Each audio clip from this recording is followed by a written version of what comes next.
नमस्कार, स्वागत है आपका मेरे सत्यमेव जयते चैनल में और मैं हूं भारत की राजधानी नई दिल्ली से डॉक्टर हरीश चंद्र लखेड़ा। मेरे साथ आज जुड़ेंगे वरिष्ठ पत्रकार और जनसत्ता के मेट्रो एडिटर रहे तथा हिंदुस्तान समाचार न्यूज एजेंसी के कार्यकारी संपादक मनोज मिश्रा जी। और बात होगी कि आज भारतीय जनता पार्टी को लंबे समय बाद अध्यक्ष मिल गए। वैसे अध्यक्ष तो थे नड्डा साहब, लेकिन उनका कार्यकाल खत्म हो गया था। इस संदर्भ में कह रहा हूं मैं। तो बात करेंगे कि आखिर उनके सामने क्या चुनौतियां हैं। 45 साल के हैं, युवा हैं, तो भारतीय जनता पार्टी पर क्या असर होगा, उनका मीडिया डिपार्टमेंट पर क्या होगा, इन तमाम मुद्दों पर बात करेंगे हम मिश्रा जी से। मिश्रा जी, स्वागत है आपका मेरे चैनल में। नमस्कार।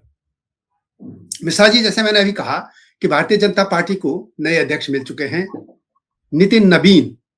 तो नवीन साहब वैसे आपके गृह प्रदेश से भी हैं, युवा हैं, 35 साल के। तो ये बताइए कि भारतीय जनता पार्टी में बहुत बड़ा मार्गदर्शक मंडल बनने वाला है या क्या होने जा रहा है? फिर चुनाव भी हैं, क्या होगा?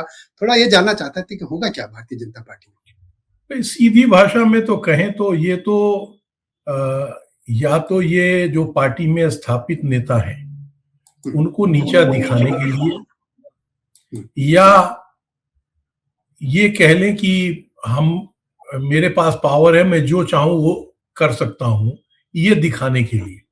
क्योंकि इस दो कारणों के अलावा तीसरा कोई कारण नितिन नवीन को राष्ट्रीय अध्यक्ष बनाने पर उसी समय साइमल्टेनियस जिस दिन इनके कार्यकारी अध्यक्ष बनने की घोषणा हुई, उसी दिन उत्तर प्रदेश के अध्यक्ष की घोषणा हुई। और जो केंद्र सरकार में मंत्री हैं, कई बार के सांसद हैं, और जाति जो समीकरण है उस हिसाब से वो एक प्रभावशाली जाति से बिलोंग करते हैं। तो मैं किसी जातिवाद और इसके पक्ष में की बात नहीं कर रहा हूं, लेकिन मैं कह रहा हूं कि इसके अलावा कोई थ्योरी नहीं है। दूसरा, अगर आपको 45 साल के ही व्यक्ति को बनाना था तो तमाम ऐसे लोग चेहरे थे जो युवा है, सांसद है, अपने प्रदेश में उनकी अच्छी स्थिति है। खैर, ये उनकी सरदर्द है। हम लोग ये बात कर रहे हैं, जैसा आपने ये कहा है, एक अचानक सा नियम बन गया। कहीं वो बीजेपी के संविधान में नहीं लिखा है कि जो 75 से पार होंगे वो मार्गदर्शक हो जाएंगे। ऐसा एक नियम अचानक बना दिया गया। बहुत पुरानी बात है।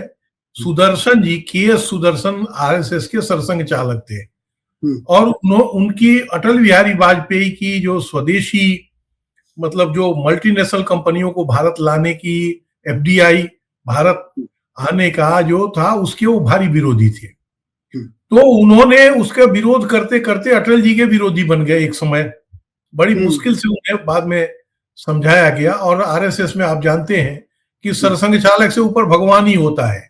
क्योंकि आरएसएस सरसंघ चालक का चुनाव नहीं होता, वो मनोनयन होता है, और वो तब तक अध्यक्ष पद पर रहेगा, सरसंघ चालक पद पर, जब तक वो चाहेगा। बिल्कुल। हाँ, उसको हटाया नहीं जा सकता। तो और इलेक्टेड पावर भले उसको ना हो, लेकिन वही आरएसएस का चेहरा है।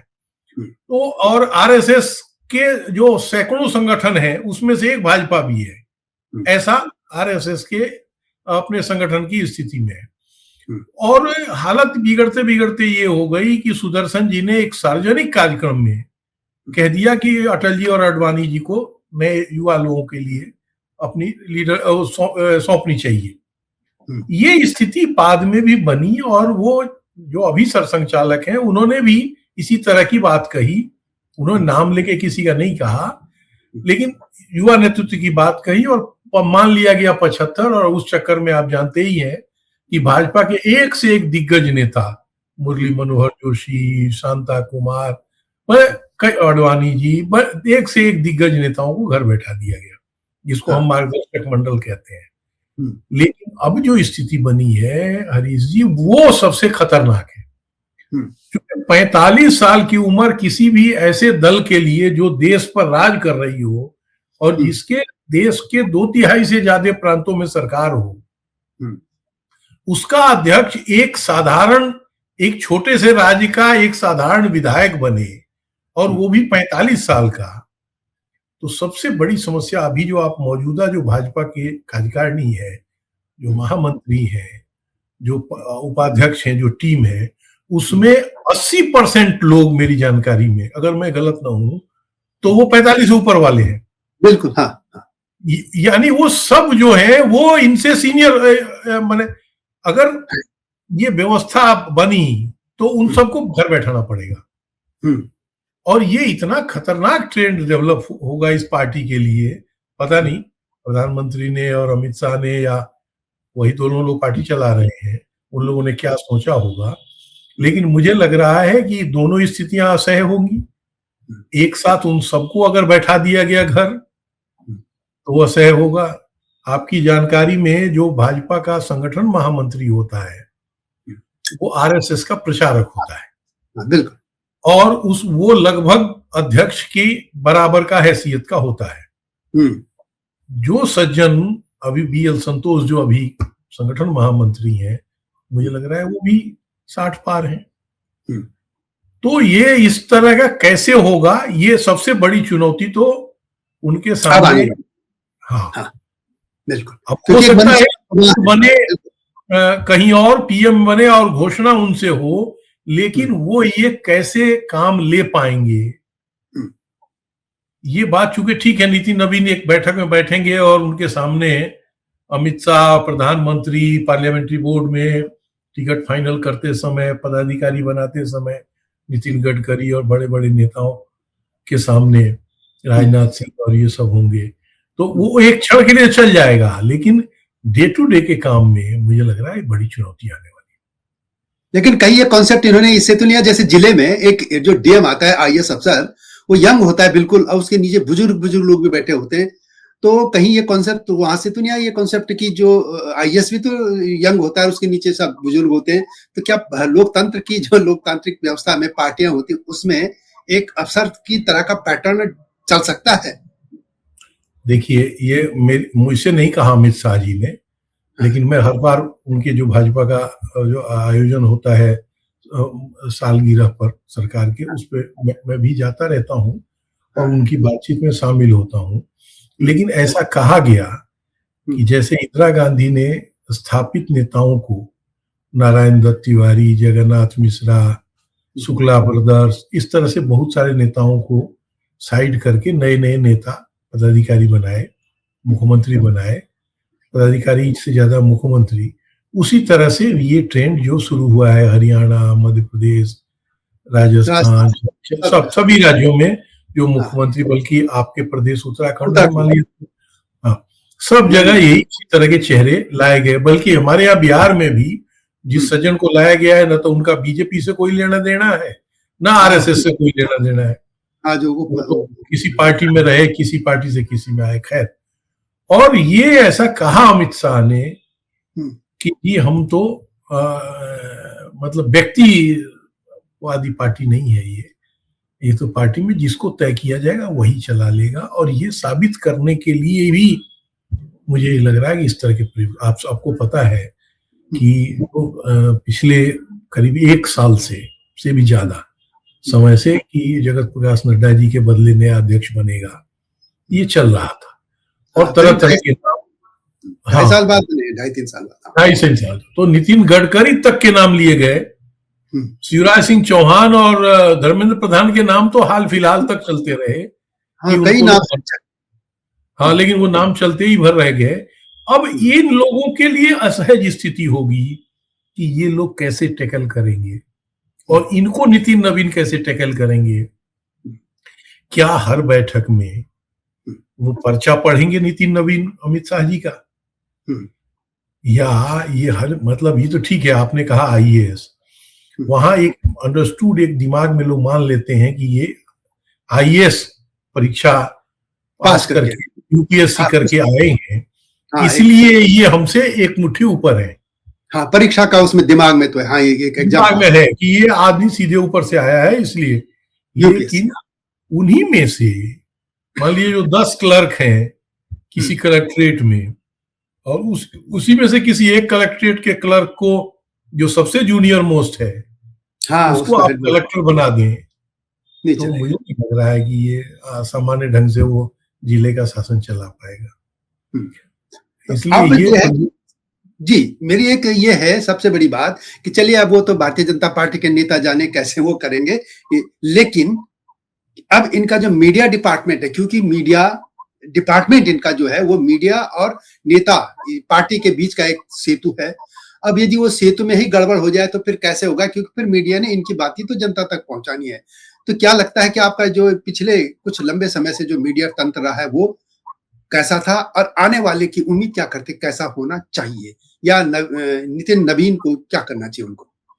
हरीश जी, जो आपने बदलाव देखा है, आप खुद ही सीनियर पत्रकार रहे, तमाम बीट आपने कवर किए। जो बदलाव हुआ है, पहले खबर छपवाने के लिए पत्रकारों को बुलाया जाता था, उन्हें स्नेह से उनसे बात की जाती थी, उनको चाय पिलाए जाते थे, उनको मिठाई खिलाई जाती थी, और कोई पत्रकार आ जाए तो उसके लिए बड़े से बड़ा नेता लपक के उससे मिलने जाता था। यानी एक सम्मान था। हाँ। अब ये इस 2 दशक 3 दशक में जो हमने देखा है, हाँ। अब तो वो सब चीजें सब सपने में हो गई। सपना। अब तो हालत ये है कि जो घोषित प्रवक्ता है पार्टी का, जिसका काम है मीडिया मैनेज करना, वो भी पत्रकार से बात करना नहीं चाहता। अफसर हो गया वहां पत्रकारिता में एक ऐसी पौध पैदा हो गई है जो केवल और केवल, अंग्रेजी में शब्द ओनली कहिए, केवल चाटुकारिता ही कर रही है।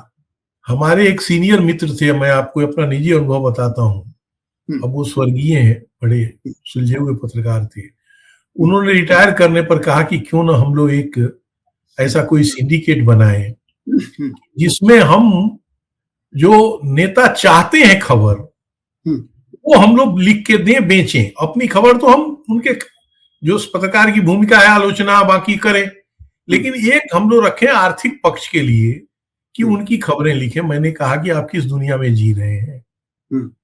आजकल तो आपके प्रो खबर लिखवाने के लिए लाइन लगी हुई है, और जो वहां बीजेपी दफ्तर में पहले 11 अशोक रोड और अब वो दीनदयाल उपाध्याय मार्ग पे या मंत्रालयों में जो पत्रकार चक्कर लगा रहे हैं, उसमें उंगली पर गिने पत्रकार ऐसे होंगे जो सरकार के खिलाफ लिख सकते हैं या लिखने की कुवत रखते हैं। वो तो पक्ष की खबर ढूंढने के लिए गिड़गिड़ा रहे हैं, और जो उनका मीडिया डिपार्टमेंट है, जिसके स्वनाम धन्य सांसद महोदय उसके प्रभारी हैं आपके राज्य के, और सह प्रभारी हमारे राज्य के। सही है, देखिए गजब ताल्लुक है। गजब, ये कृपा करके वो बात करते हैं।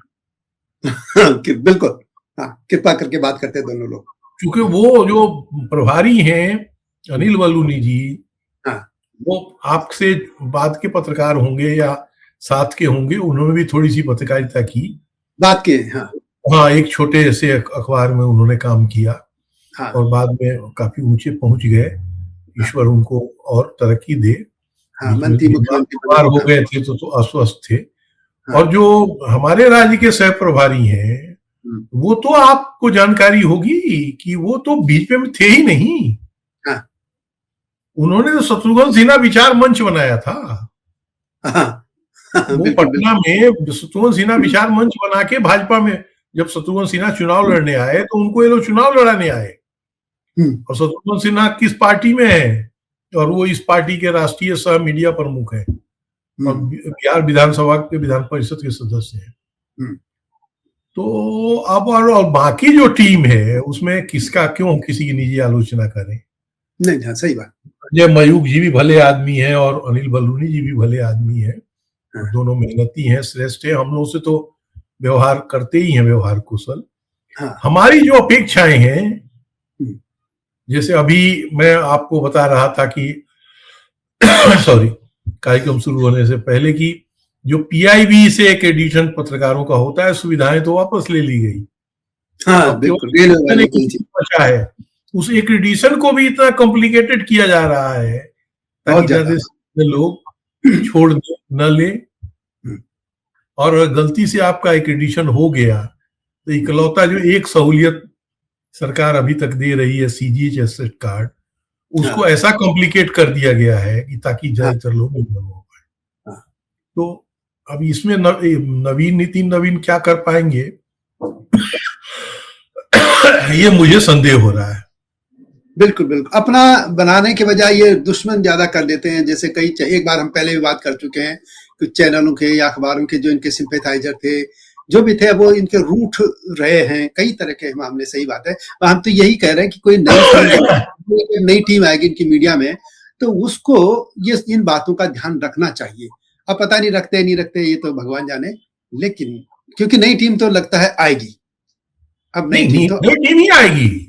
हाँ। जो अभी जो महामंत्री और उपाध्यक्ष हैं, हम लोग फोरकास्टिंग नहीं करते, चूंकि नरेंद्र मोदी जी के राज में फोरकास्टिंग करना खतरनाक है, खतरनाक है, कह नहीं सकते। लेकिन ये कतई संभव नहीं है कि सारे पदाधिकारी 45 से नीचे के होंगे। माने असहज स्थिति होगी, जो आएंगे उनके लिए कष्टकर स्थिति होगी। लेकिन ये संभव नहीं है लखेड़ा जी कि सारे लोग 45 से नीचे वाले ही पदाधिकारी बने, फिर बाकी लोगों का क्या होगा? हाँ, नहीं इतना तो नहीं है, लेकिन हाँ ये कह रहे हैं कि आप एडजस्ट करते थे। आपने अपमानित, जैसे वो राजस्थान की मुख्यमंत्री सबसे पॉपुलर लीडर थी वसुंधरा राजे सिंधिया, आपने उनके बजाय किसी शर्मा जी को मुख्यमंत्री बना दिया, तो उनको एडजस्ट करने के लिए आप राष्ट्रीय उपाध्यक्ष बनाए। तो अब क्या करेंगे? अब क्या करें? हाँ, अब क्या करेंगे भाई? कैसे अब बनाएंगे? इनके नीचे नितिन नवीन, जो जीवन भर एक एमएलए रहे, और न कोई पॉलिटिक, अभी एक छत्तीसगढ़ चुनाव में क्या किया भगवान जाने, हमने तो नहीं देखा। छत्तीसगढ़ चुनाव में नहीं, तो उसके एक चक्कर में ऐसा कर लिया कि राष्ट्रीय अध्यक्ष बन जाएंगे। क्रेडिट दे रहे हैं उनको। देश में चुनाव रोज हो रहे हैं, और हर चुनाव के कोई ना कोई भाजपा कांग्रेस के प्रभारी बनते हैं, और जहां जीतती है पार्टी उसको राष्ट्रीय अध्यक्ष बना देते हैं। अभिमन्यु बिहार जीते, तो विनोद तावड़े को क्या राष्ट्रीय अध्यक्ष बना देंगे? अब तो विनोद तावड़े भी 45 से ऊपर वाले हैं, वो महामंत्री रहेंगे कि नहीं, इसमें संदेह है। अगर ये पैमाना बना तो, जैसे 75 का पैमाना बना, अब वो कहा गया कि प्रधानमंत्री उसे एग्जेम्प्ट है। संघ प्रमुख का भी वो आ गया था कि ऐसी कोई हमने तय नहीं किया, अभी हाल तय नहीं किया है। संघ प्रमुख स्तर से संघ में ऐसे तय करने का रिवाज भी नहीं है, जितना मैं जानता हूँ। आग्रह किया गया होगा, फैसला नहीं हुआ होगा। और ऐसा संघ बीजेपी पर अपना फैसला थोपेगा, ऐसा मुझे नहीं लग रहा है कि ऐसा होना भी चाहिए। फिर तो मर्यादा ही खत्म हो जाएगी। तो मुझे नहीं लग रहा मनोज जी, आप एक जरा ये रिक्वेस्ट, आप क्योंकि आपके स्टेट के हैं, होता है कि जाहिर अपने स्टेट के आदमी जानता है, आपको जानते ही हैं वो, या आप भी जानते होंगे उनको, अध्यक्ष जी ने, तो उनसे मीडिया को लेकर रिक्वेस्ट तो कर दीजिए कि क्या होना चाहिए, ताकि हम उसको एक अलग से हम उसको भी प्रचारित करें कि आप भारतीय जनता पार्टी के नए अध्यक्ष नितिन नवीन साहब, जो कि आपके गृह प्रदेश बिहार से हैं, उनसे पत्रकारों को लेकर क्या अपील करना चाहेंगे, अनुरोध करना चाहेंगे, आग्रह करना चाहेंगे? नहीं, देखिए कई मोर्चे हैं। सबसे पहले तो प्रॉपर बीजेपी के लिए, जो बीजेपी कवर करने वाले पत्रकार हैं, मैं उनकी बात पहले करता हूं कि उनको आप अपने दफ्तर में एक्सेस कर दें, आप अपने पास एक्सेस कर लें, आसानी से वो आपसे मिल लें। आपके जो प्रवक्ता हैं वो अपने हिसाब से नहीं, पत्रकारों के हिसाब से भी किसी भी विषय पर प्रतिक्रिया जताएं, ये सहूलियत कर दें। हर समय आप उपलब्ध रहे प्रवक्ता, अगर आप ना मिल पाए तो आपके प्रतिनिधि जो प्रवक्ता है वो वहां उपलब्ध हों, और मीडिया को वो करें। एक तो ये चूंकि 24 घंटे के चैनल चलते हैं हर समय, तो उनको जरूरत पड़ती है। वहां आप जो सहूलियत बैठने की, अब जैसे मेरी जो जानकारी है, कहीं कोई कमरा नहीं है जिसमें वहां पत्रकार जाके ढंग से बैठे, वो इधर उधर मारे पीते हैं। पहले तो था, अब तो था शायद, अब तो मैं बहुत सेंट्रल बीजेपी ऑफिस में वो तो प्रवक्ताओं के जो कमरे हैं, उन्हीं कमरों में जाके बैठते हैं पत्रकार। अच्छा, हाँ, एक अलग से मीडिया के बैठे, एक अलग मीडिया कमरा हो जहाँ कुछ कंप्यूटर रखे हों, जहाँ लोग कुछ काम करना चाहें तो करें। एक तो ये बीजेपी लेवल पर, और अगर चूंकि वो तो भाजपा के प्रधान है, जिसकी देश में हुकूमत है और मैक्सिमम राज्यों में हुकूमत है, तो वो सारे पत्रकारों के लिए वो मिनिमम ये सब सहूलियतें तो फिर से शुरू करा दें। फिर रेलवे में आधा छूट था, वो करा दें। देश के आधे से ज्यादा राज्यों में पत्रकारों को पेंशन है। आप यहाँ पीएफ जो कट रहा है उन लोगों को पेंशन शुरुआत करा दी। क्योंकि अगर सरकार जिम्मेवारी नहीं लेगी, वेलफेयर स्टेट आप कहते हैं, तो फिर कौन उनकी चिंता करेगा? कौन चिंता करेगा? इसलिए आप परसू करें उनको करने के लिए। चूंकि जब आप 80 करोड़ लोगों को मुफ्त में खाना दे रहे हैं तो पत्रकार कितने करोड़ करोड़ भी नहीं है, मुश्किल से हजारों में होंगे।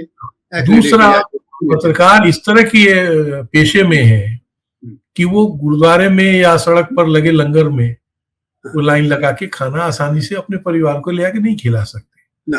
तो उनकी बेसिक नीड पूरी करने के लिए भी आप कोशिश करें।